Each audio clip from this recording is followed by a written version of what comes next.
Това, което си кажеш, ще оформи бъдещето ти.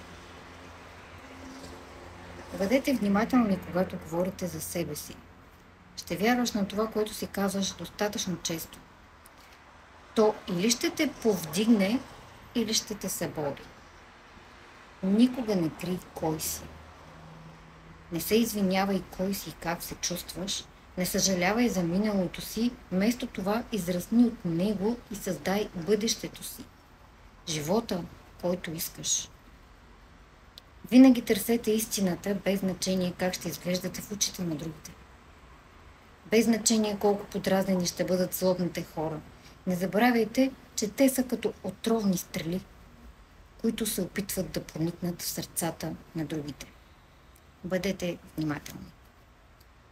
Прочетох част от тежестта на крилата от раздел Мотивационни напомнения. Бъдете щастливи!